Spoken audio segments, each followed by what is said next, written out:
What's up, everybody, and welcome to the Games with R&D Show, Episode 5, Quarantine Edition. A little housekeeping.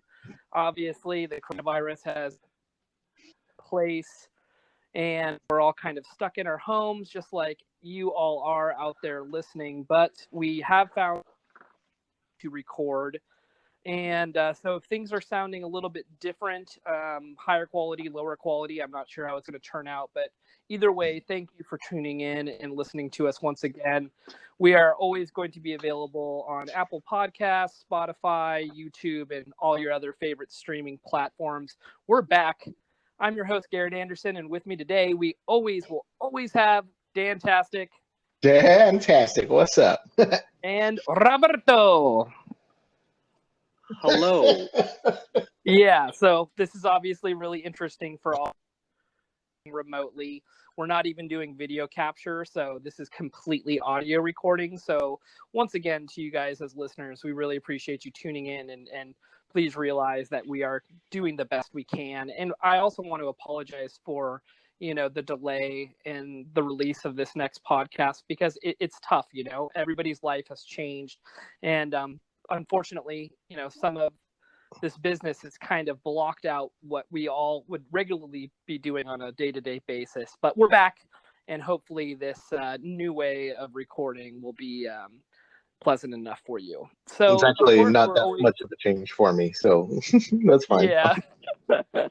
And to be fair, if you listen to a lot of podcasts like we all do, I mean, everybody's doing it remotely now. So I think that, everybody's making the transition as best they can. We're going to be talking about a lot about what we've been playing, because it's been a long time, and so we've definitely been able to dive into some games, but also we're going to open it up a little bit, and our biggest topics are going to just be talking about how we've been dealing with this pandemic, what we've been doing at home, so talking about TV shows, movies, just any way we can relax. I'm going to open it up to Roberto first. Mr. Roberto, how have you been dealing with this whole thing? I've been okay. I've been in essential. Is it essential worker? Essential. Essential. Yeah, essential. I've been an essential worker, so I have to still show up at work. I did change my schedule. So instead of doing an afternoon shift, I'm back to mornings because I've been really bored in the afternoon. And it sounded like they needed more help in the mornings than in the afternoons. Yeah. So that's what I've been doing on that aspect. How's that transition treating you? It's not that bad. I just have to wake up at midnight to get ready and go to work at 1, and then I get off at 9:30. So it could be worse. I could be there at 7 and deal with all the people. I'm okay without that whole thing. Yeah. So. Mm-hmm. Okay. So what have you been up to? What have you been doing to pass the time? So I have been, besides playing Overwatch, I got because of this whole thing, I've been kind of wanting to play games that I've enjoyed when I was younger, and I had the itch beforehand, but there was a game called One Step from Eden that came out by that's being published by Humble Bundle, and they're actually publishing games now, which is pretty interesting. But the game that one was inspired by was the Mega Man Battle Network games, and I didn't pick up One Step to Eden. I actually was very close at going to GameStop or buying online through GameStop a used DS to play all the Mega Man Battle Network games, but after considering how much it was going to cost to invest on a DS and buy all the Mega Man Battle Network games, I just bit the bullet and did research on emulators and started emulating the games on my PC. And I'm playing right now Mega Man Battle Network 6, which is the last one out of the whole series. And it's taken out. I'm having fun. I'm enjoying it. It's a little different. I wouldn't say it's definitely different compared to most of the Mega Man games, but it's just something that I've been happy to play again. Because before that I was playing Doom, and for some reason I was getting motion sickness, and I wasn't having that problem beforehand until I started playing this one. But that being said, this one's a little bit more frantic than the original Doom, or the remastered Doom of 2016. Yeah. I've heard that. You're not the only one. But I mean, let me just stay on topic. Mega Man Battle Network 6 was a Game Boy Advance game, so like I said, I've been emulating Game Boy Advance games on my PC. And it's the last one out of the series.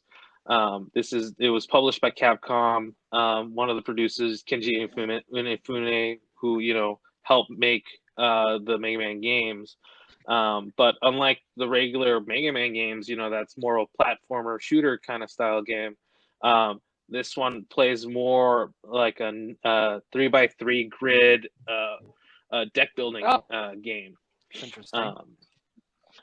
And so each card has like you can get up to 30 chips in your folder. And each chip has like a letter, so the code for that chip, and you can't use any code. There's pretty much two rules. You have to use the same. The chip can have the same name, but different letters, or the same letter but different chip. And so you could do combinations with up to 5 chips in your hand, because you get a hand every turn, depending on what each one does. Okay. Or what the code is how many you could use in that turn. And so it also grades you on how fast and effective you are on beating these guys, how many steps it takes, or how many steps you did before you deleted them all. And how much damage you took, if you were able to counter, or that kind of stuff. And so for a kids game, I always thought it was pretty nice on how they were trying to teach you to be productive in how you're making your deck, and how you're going to be able to fight against these guys for after a certain amount of time. And the story, it's okay. I mean, like the first 3 games, it's talking about this kid named Land, whose net navi is Mega Man, and he's trying to pretty much save the world kind of deal on every game. But it changes every game. Since this is number 6, that they've been able to polish a lot of the stuff that has happened throughout the game, and different powers that Mega Man can do, and that kind of stuff. But yeah, that's what I've been playing. I've been enjoying it a lot.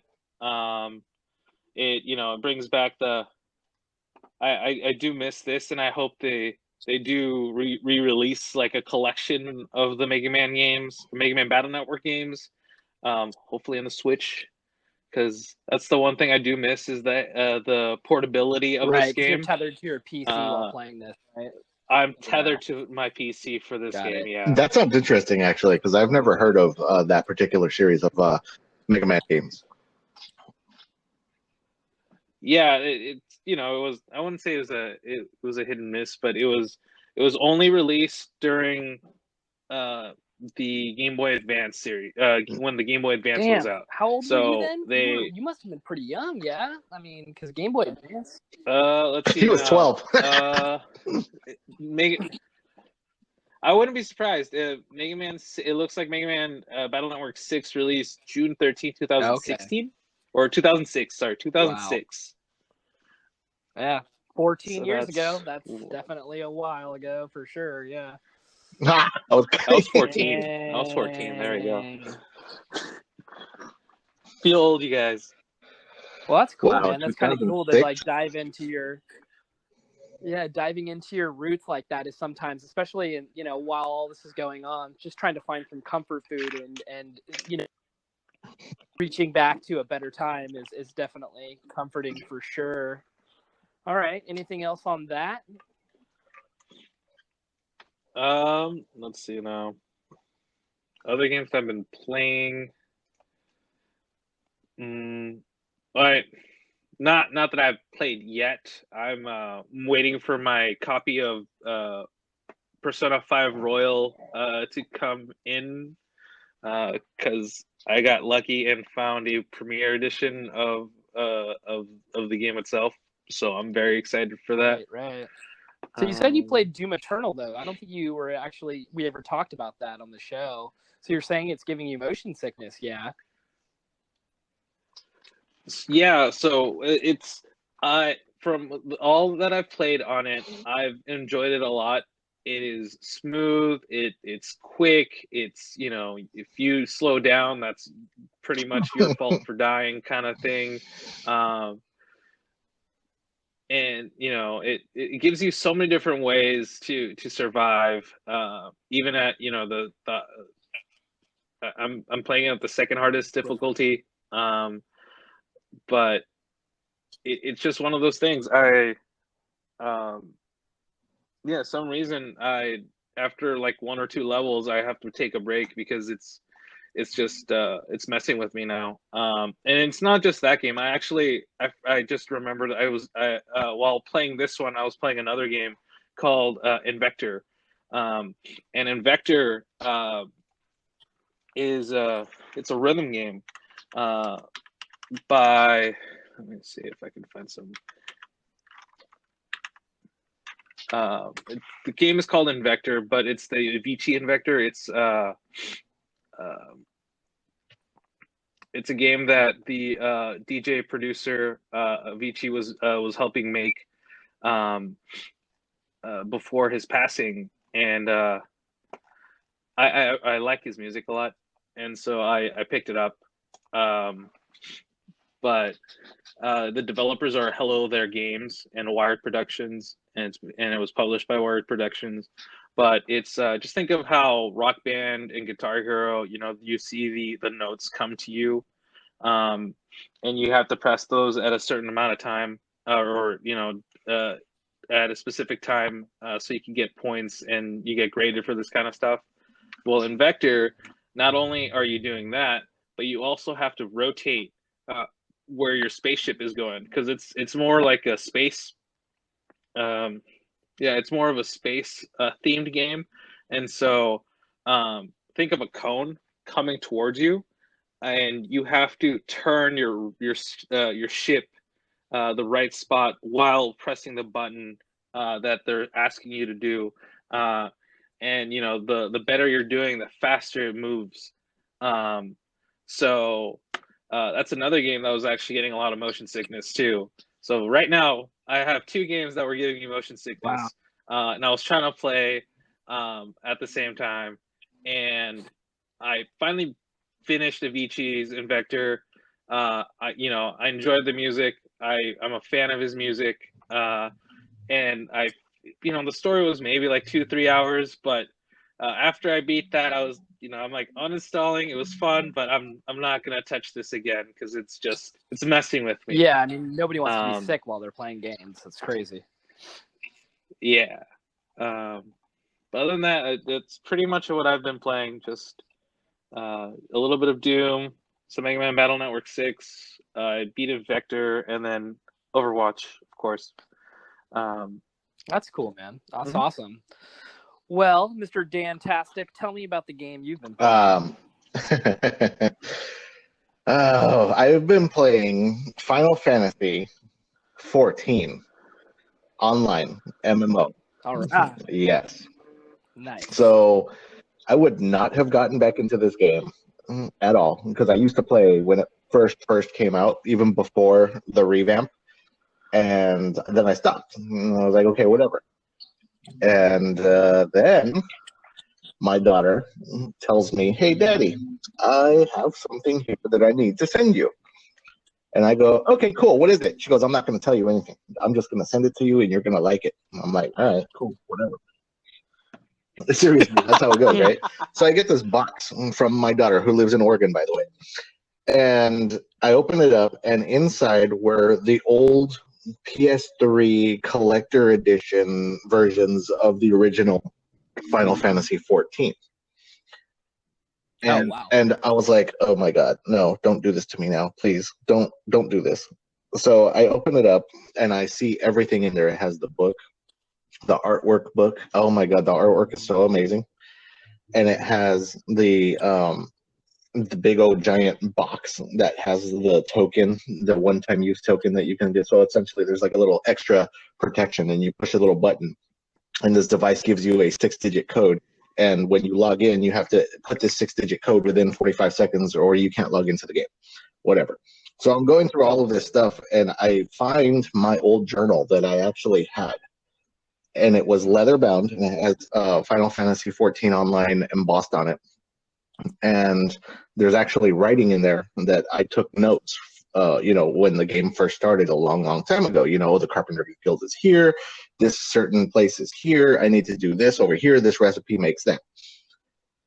So then I'm looking at all this stuff going, no, I'm not going to do it. No, I'm not going to do it. I am not going to do it. No, no, don't want to do it. I'm waiting for Final Fantasy 7. And what happens? Next thing you know, I'm on the website, the Mog Station, and the Lodestone, and I'm just like, God damn it, I'm fucking doing it, aren't I? Oh my God, I am doing this. I am doing it. Oh no. $14.99 a month. Right. It's $14.99 a month, right? I log into my character.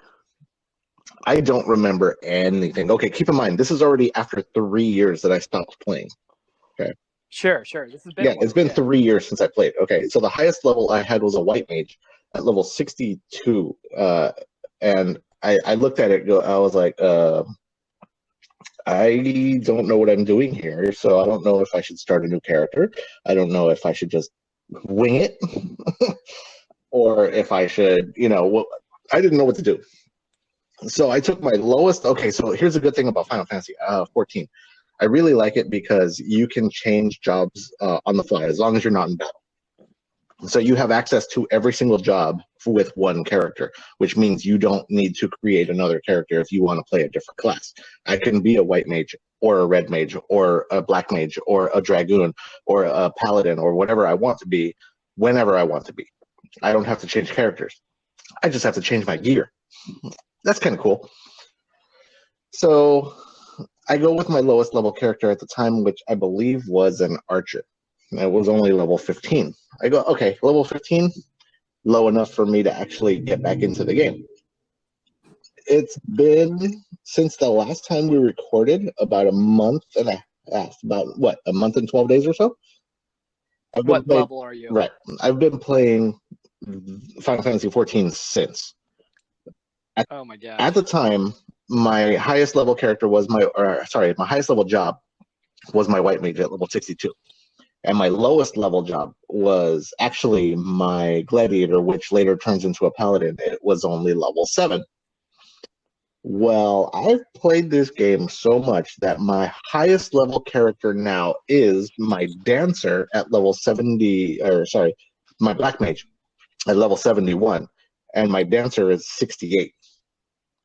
Wow. Dancer is a new job that just came out with an expansion that was released about 2 months ago. 3 months ago with Shadowbringers. The newest 2 jobs are Gunbreaker and Dancer. And Dancer is so fun. Oh my goodness. Dancer is supremely fun. Awesome. Because it's a long-range physical DPS damage dealing class, but it's you're dancing.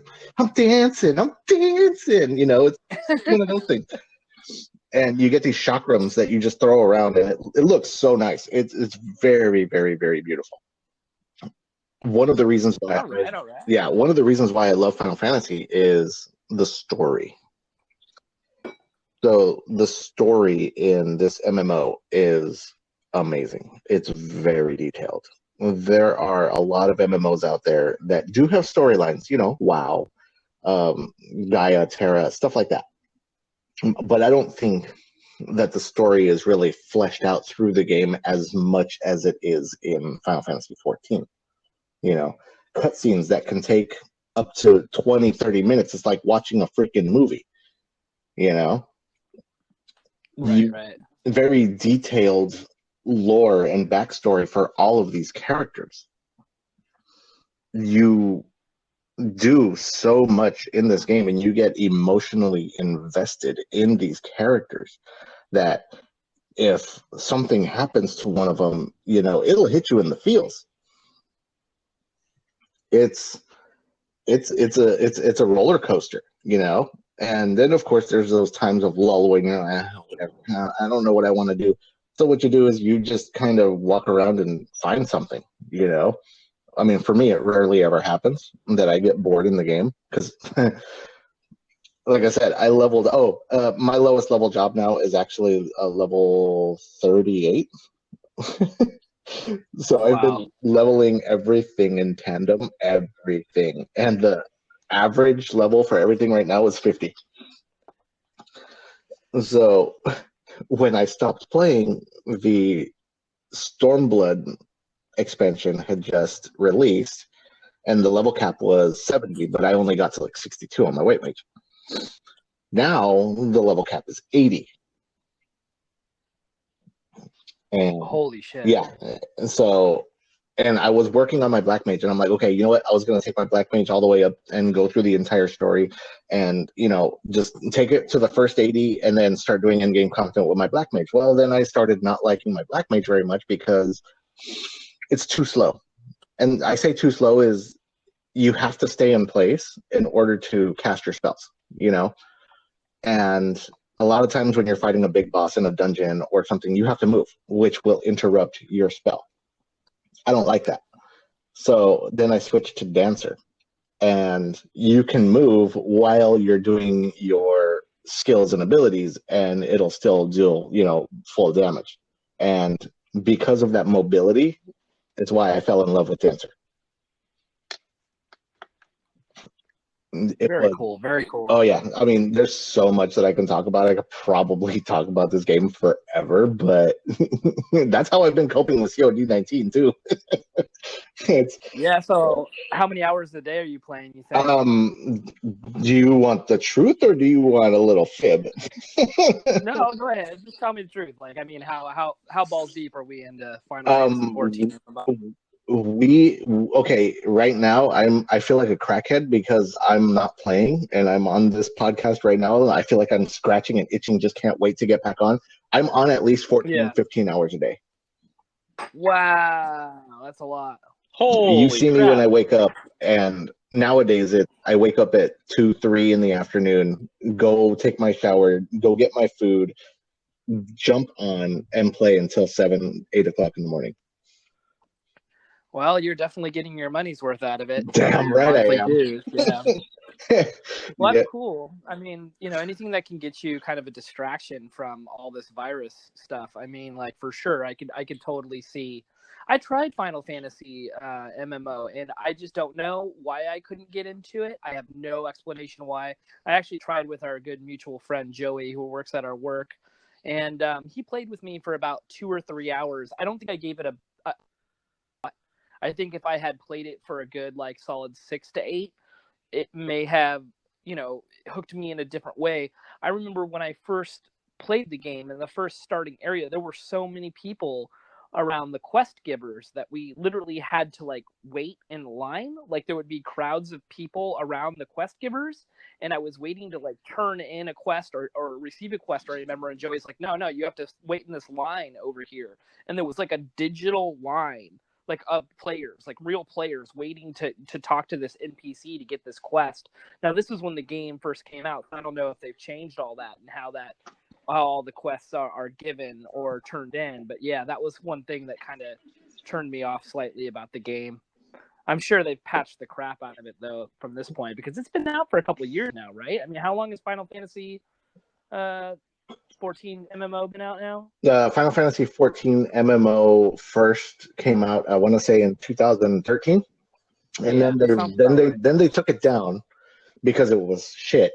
And then, sorry for my That's language. when I played it. Yeah, I played it And- in 2013 for sure. Right, Yeah. and then they took it down because it was just horrible. It was practically unplayable, and yes, there were people that were lining up to do quest givers. Then they revamped it, and then they called it Final Fantasy 14: A Realm Reborn. Okay, got it. So now it's called A Realm Reborn. So much better and smoother. There's a lot of places even now where you have hundreds and hundreds of people in a zone right next to an NPC, and you can see the NPC clear as day. You can interact with that NPC clear as day and not have it affect your quest giving or turning in or receiving or anything like that. Very cool, very cool. Is there a free trial for it? I'm sure there is a free trial for it. I believe a new player can play in. If I'm not mistaken, I think I want to say 10 days.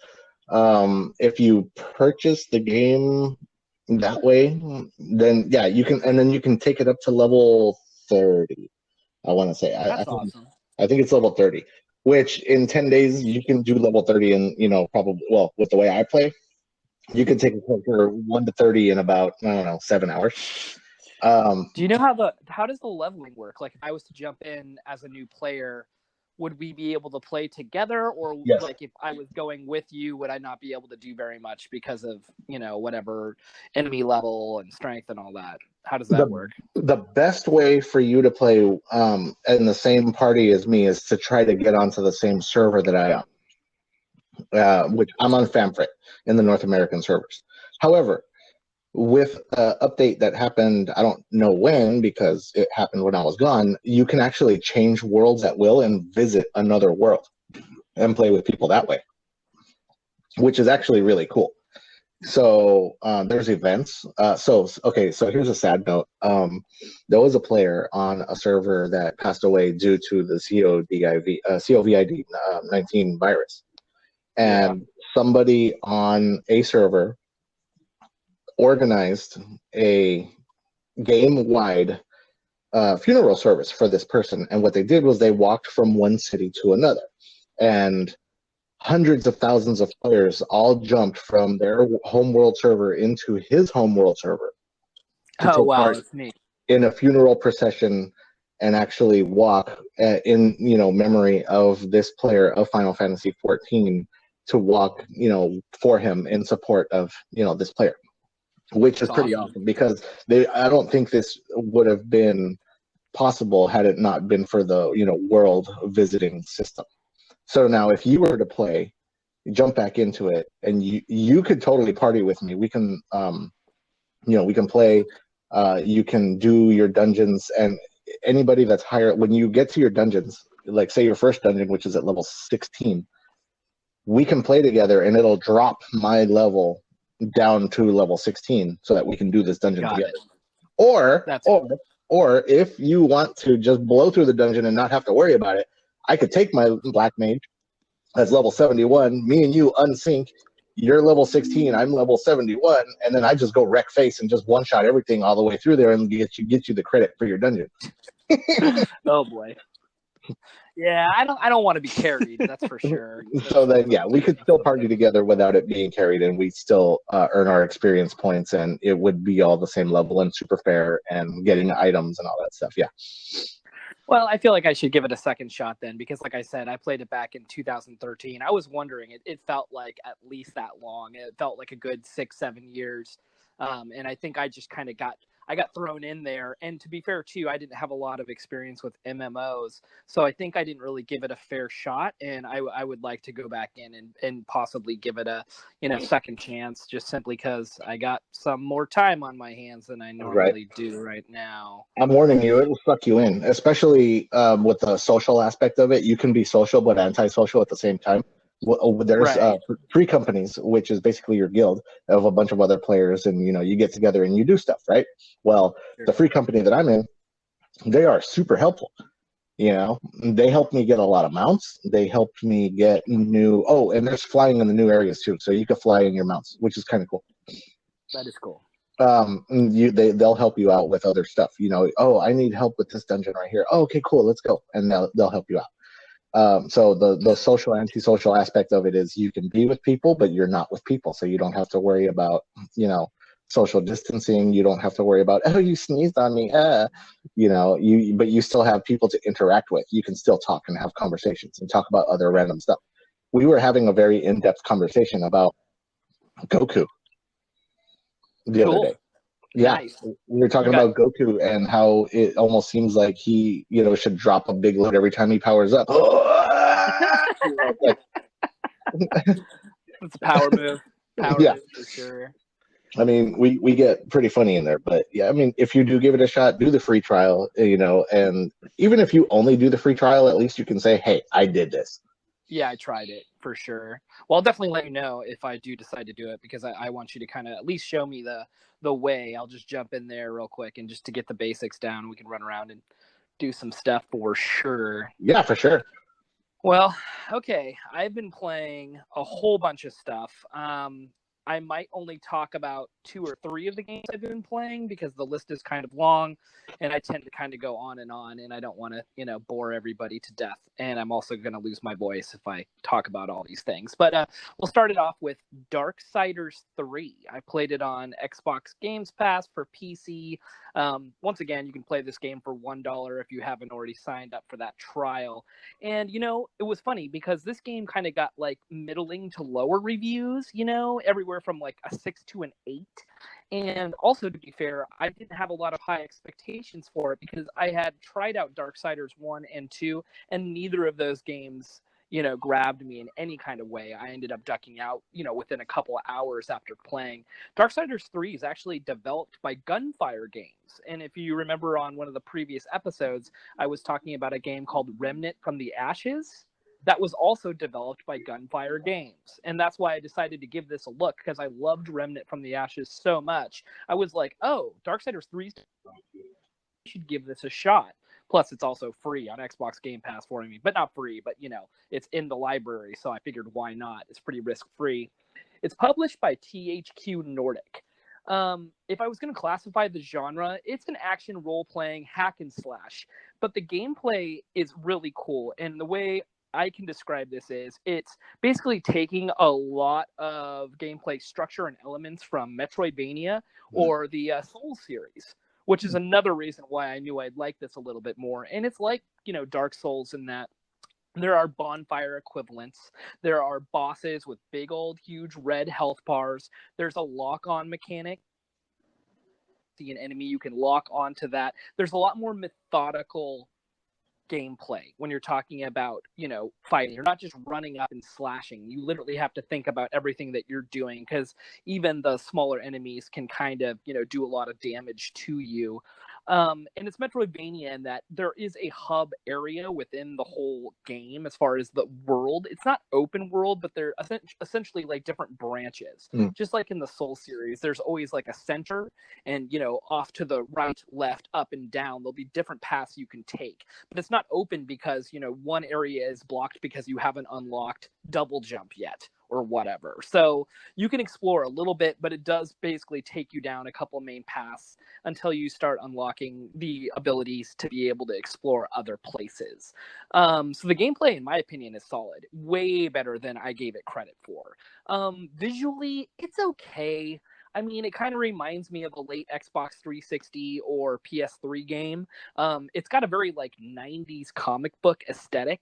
Everybody is really large. All the women are sexualized. Everything has like big armor and like really bright, vibrant color, and everybody's got purple hair. And you know what I'm saying, like that, like the Rob Liefeld, Todd McFarlane comic book aesthetic. And the story is batshit crazy. It's always been kind of batshit crazy. The Darksiders series has taken mythological storylines about the Four Horsemen, and this one's no different. You play as Fury, and Fury is basically the sister of War and Death, so she's also one of the Four Horsemen. And your basic job is to go defeat the 7 deadly sins.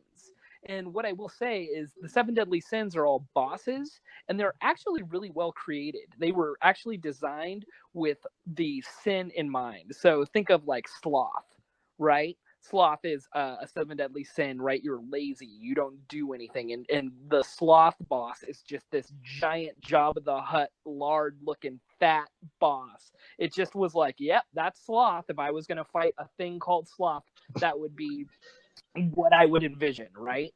I'm So interested in Lust. Who's Lust? you know what I mean? Like they did a really good job with the bosses. The voice acting is it's okay. It gets the job done. It's pretty straightforward. But I think, the reason why I actually ended up liking this game a lot more is because I had little to no expectations. So I didn't have any hype going into it whatsoever. And I think that really did help me get through the game. And honestly, the gameplay is solid. And if you love Dark Souls and if you love that kind of style, as far as difficulty goes, I will say, even though it has the Dark Souls style gameplay, it's not as hard. I really don't think it was hard at all. I mean, like, as far as the bosses themselves were pretty easy to read. And honestly, you can kind of just slash your way through a lot of the enemies where you can't get away with that because you don't have a stamina meter like you do in the Dark Souls games. In Dark Souls, you can only swing your sword so many times, and then you're just going to run out of stamina, and then you're just going to get killed. There is no stamina bar in Darksiders, so you can just kind of go ham. Interesting leveling up system. Very cool. You can definitely level up your basic attacks plus your arcane damage. There's magic as opposed to just regular melee combat. There's a various degree of all kinds of different weapons that you can unlock and also upgrade. I think it's worth checking out, especially if you have Game Pass for $1. Go into it with low expectations and it'll be a lot better. So that's Darksiders 3. I would give that the Garrett 2 thumbs up recommendation. I really enjoyed it. The next one I want to talk about, which is probably the most hit and miss, it's all over the place the way I feel about this game. I purchased Jedi: The Fallen Order on Humble Bundle for $35. I've been waiting to get this game because I'm a huge fan of Respawn Entertainment. They're the developers of the game. I think Titanfall 2 is probably my favorite first-person shooter campaign ever made. Maybe up against there with BioShock. It's hard to say. It's between those two. But I digress. It's been and yes, I did. I know. And so Gary, you brought up these are the Titanfall. guys who made buddy. Titanfall 2 and Titanfall. These are great games. Also, I mean, they just really, yeah. And underrated, very underrated as well. And the worst spot to put that game was between Battlefield. What was it? Battlefield 4 and correct, yeah. Call of Duty, the Titanfall Advanced Warfare, or something like that. Has gotten shit on because of its release dates for sure. But I digress. So Respawn Entertainment, also notably, they also released Apex Legends within like months of this game being out. So Respawn Entertainment, as far as developers go, they may be the best development team right now, up against a couple others, but they're definitely within the top 5 in my opinion. Jedi Fallen Order was published by EA. Say what you will about them. They haven't done a lot of goodwill with the Star Wars community because they basically purchased the rights to use Star Wars as far as that franchise is concerned. And, Battlefront hadn't gotten really received well, and so they really haven't done a whole lot. So people were really excited about Jedi Fallen Order. It got good reviews. It got really good reviews. It was, made on the Unreal Engine 4, and it is a action adventure single player experience where there are some actual Souls-like gameplay mechanics, meaning there's lock-on, there's bosses, there's bonfire equivalent. But man, this game is all over the place. So let me rewind a little bit. I'm not a huge Star Wars guy. Are you guys a huge Star Wars? Are you guys Star Wars people? Oh yeah, big time. Okay. I can talk about it, but I wouldn't say I'm a huge fan. Star Wars guy either. So if you're listening to this and you're like, okay, he's about to botch it, I probably will. I didn't look into this a lot. I had a hard time kind of realizing where this fit in the timeline, but after playing the game, and I don't think this is a spoiler, I think this takes place before A New Hope. And after what is the third movie? The third movie isn't Revenge of the Sith. Yeah, Revenge of the Sith. Revenge of the Sith. Revenge So of the this takes Fallen. place Yeah, between the Revenge of the prequels Sith. and the Yeah. original Sorry. series. And so I'm just kind of like, okay, do I care a lot about this? Do I really need to know about this story? And I think the answer is yes. I think that they were able to basically make a good story, regardless if this was a Star Wars story or not. I think what I started to do was kind of look past the fact that this was a Star Wars game and started to more appreciate it for just being a story about what it's about, right? I mean, you play as Cal, who basically escaped the Purge. And if you're familiar with Star Wars, this is not a spoiler. I'm sorry. I'm going to talk about Star Wars stuff. So if I spoil some Star Wars shit, I'm sorry that offends you, but this is kind of old news. There's the Purge, right? Where basically the Empire tries to get rid of all the Jedi, and all the Jedi children are massacred. And basically all the Jedi have to go into hiding. You play as Cal, one of the children who escaped the Purge. And yes, exactly. Order 66. Thank you. I had kind of forgotten. Order 66. And, I think they do a good job with Cal. I think that one of the strongest parts about this is the writing. I think they make you care about Cal, who you're playing as, and there's a couple of good supporting roles around you as well. And I don't want to get into them because I think that's when you start to get into a lot of the spoilers. But a lot of the people that you meet along the way in this journey are really well written and really well realized. Visually, the game looks really great during cutscenes, but oh man, this is where it starts to get bad. This game looks borderline terrible sometimes during gameplay, and I'm playing this on my NVIDIA 1070. I have 32 gigs of RAM. I've got a crazy my PC is the shit, okay? Like, I am not worried about it, but like, this was a development thing. This is not my graphics card thing. There are Wookiees in this game. Spoiler. These Wookiees look like they were cut and paste out of like a 1990s comic book. I mean, like, they look terrible. So it's funny because there's some really bad textures in the game, but then the cutscenes look absolutely amazing. So it's it's very hit and miss. The gameplay for me was kind of like they don't really do anything new with this game, even though the combat has like Souls-like elements. Mostly the traversal is just straight up boring. And the traversal, I can compare it to like either Tomb Raider or Uncharted, but not as good. And when I say that, like in Uncharted, when Lara Croft has to like squeeze her body through the cracks, and they use that as an excuse as like a loading zone, right? Like she'll be shimmying her body in between like two rock crevices, and they basically do that because that's basically when they're loading in the next level. You do so much of that in this game. It makes traversal kind of like boring. I mean, literally, that's how I can describe it. And there is a lot of climbing like you would do in Uncharted. And why it's not as good is it's kind of hard to see where you're supposed to go. At least in Uncharted, they do a really good job of indicating where you're supposed to grab onto in order to make your way through this area. You know what I'm talking about? Like yellow paint. Or like the cliffs are painted in white. Like you're like, oh, I have to jump there. Everything just kind of blends into the environment, and you end up kind of just like falling to your death and missing your jump simply because you can't really see where to go. And it's not because I have poor eyesight or my monitor sucks. Like, this is a universal thing that people complain about in this game. So I'm right there with them. I felt this. Another thing about it is it's kind of a one-trick pony when you're talking about the traversal. So one of the things they do is this slide. You ever jump in a game and you're going downhill and you have a slide and you have to basically dodge out of the way of like things that are about to hit you, or that you have to jump over a gap?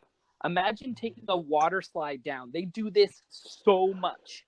And literally they just set up these like environmental puzzles for you to like wall run, double jump, hop over. And it's just like, these slides are infuriating. Luckily, the loading times are really low on it. But just traversal is bad. I'm just gonna say it. I just didn't think that it was very good. And it tries to do the Souls thing, like where like you'll come up to a door and you won't be able to unopen it. But later on in the level, after you've kind of progressed, you'll come back to that door and then you unlock that door and you're like, oh, it's a shortcut. But because the areas that you're in are just not fun to explore, it's not as It's not as epic as when you unlock a door in Dark Souls, right? When you unlock a door, you're like, wait, this comes back here. It's surprising to you that you have reopened this door and that you are now back where you started. This, you could tell where you have to go in order to open that door, but there's just no reason to explore a lot in this game. And it's also because of the collectibles. Let me tell you, I have 90 ponchos that I have unlocked in this game, and they all look like 45 of them are different shades of beige. I mean, like literally, like there's so many ponchos to unlock in this game, and they're all different shades of brown. Like yes, they look real. It's not like I want like a hot titty pink poncho, but I also don't need like 9 brown ponchos. You know what I mean? It's just it's kind of like, why did you guys add all these collectibles? And then also on top of that, now I'm just ranting about the things I dislike about the game. You can customize your lightsaber. Spoilers. Okay? That's to be expected, right? Everybody wants to change the color of your lightsaber. Once again, I'm not an expert at Star Wars, but I was always under the knowledge of that blue is for Padawan, right? Aren't, like, when you're learning, isn't the blue lightsaber like Padawan status? No? Okay, because I felt kind of weird that you can unlock green right off the get-go. Because I always felt like in the movies, when he was training, he had a blue lightsaber, and by the time it was Return of the Jedi status, when Luke was all super badass and one with the Force, then he had the green lightsaber. But anyway, I felt that kind of weird. It's funny because you find these collectibles to personalize your lightsaber, guys. Guess what? Your lightsaber is so small you can't even see the customizations. Mm-hmm. It's moving so fast in his hand that you can't tell if you changed the hilt or the button. Like, you literally can't see it. All you see is like the laser beam coming off of him, which does look cool. Like the combat looks cool because swinging a lightsaber is cool, but customizing a handle on a lightsaber that you cannot see is not cool. And the fact that I'm like running around trying to find these collectibles that are completely not even, I guess they're collectibles for a reason. But at the same time, these areas aren't that big, and the storyline isn't that long. I'd say it's like 25 hours. That, like, why wouldn't you go and try to see everything the game has to offer? I don't know. I feel like the collectibles were kind of just a throwaway. I feel like visually the game could have done a little bit better, but the story is really strong. So if I was going to say anything, I also want to say the gameplay is good as far as how it like looks and how it reacts as far as all the combat moves that you can do. But the bosses are kind of really boring. I didn't find them difficult at all. I guess I could have tried to change up the difficulty a little bit higher. I was just playing on your normal difficulty. But all in all, I kind of left myself saying, man, this game was getting, I mean, I believe this game was getting like 9s, right? High 8s, 9s. Does that sound right? Yeah, I was getting pretty good reviews. Yeah, and I kind of walked away from it like, are you guys just really desperate for a Star Wars game? Because, like, I honestly don't see it. So I would... Compared to other Star Wars games, though, it was a lot better. Yeah, okay. Well, like I said, if you're looking for some really good writing and stuff and some, some decent gameplay, I think that Jedi Fallen Order is definitely worth taking a look at. But those are the two that I've been playing. I've been playing some other stuff, but I think I'm gonna hold out on that because we've been already going a little bit longer. Is there anything else you guys have been doing to try to pass the time during this pandemic virus stuff? Roberto? Catching up on a couple of TV shows, I guess. Oh yeah, what have you been watching? So I've been watching 2 shows called. One of them is The Goldbergs, and the other one is called Raising Hope. Okay. And they're both comedies, and they're super funny. Oh, and Brooklyn Nine-Nine. I'm catching up with the new season of Brooklyn Nine-Nine. So these shows are awesome. They're funny. So when there's maintenance downtime or when you just are tired of playing for a minute, you just want to unwind, throw on those shows, and you're guaranteed a good chuckle. Right on, right on. How about you, Roberto?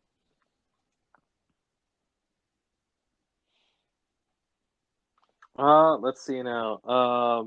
We, and by we I mean my girlfriend and I, we're trying to finish Community. We started going through that again. I finished Parks and Rec again. I think halfway done with 30 Rock. Let's see now. I'm rewatching Demon Slayer. Let's see. Oh, we rented Trolls World Tour. It was okay. It wasn't bad. Definitely better than the first one. I'm gonna admit that right now. Let's see. Brooklyn. Yeah, we were trying to catch up onto that. I forgot that my hold on Hulu was expiring, so I got an email like, "Hey, thanks for paying for Hulu again." I'm like, "Oh, right. Well," so I started using it again. Okay. And what was it? We saw Onward again, the Pixar movie with Tom Holland and Chris Pratt. That's cool. Yeah, I think Well, I that's finally pretty finished much the all the Witcher stuff we've been going through. series on Netflix. I really enjoyed it. Man, what a cliffhanger. Like, I can't wait till they release seasons 2 because, man, I cannot wait to see that. Watched Castlevania season 3. God, Castlevania is amazing. If you have not sat and watched Castlevania yet, go do that. The episodes are very quick. It is absolutely amazing. It really does. I just can't believe how good every season gets better. That series is. It gets better every season. I'm so happy that they have done something good with Castlevania. As far as I was worried that it was just going to be terrible, and I was completely wrong. I'm also now watching season 3 of Stranger Things, and it's okay. I don't know.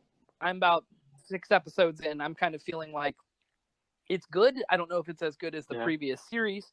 But I am enjoying it for what it is, just kind of an end of the evening relaxing thing. But I think that's what we've been at. We've been playing a lot of video games and just trying to relax and stay safe, practicing this social distancing thing. And I think that's a podcast, right, guys? That is awesome. Well, thank you so much for listening to the Games with R&D podcast.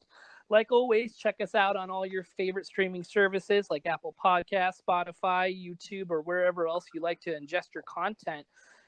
Feel free to tell a friend. Check out the Facebook group, or page, I should say. Come on by, leave a comment, ask us a question.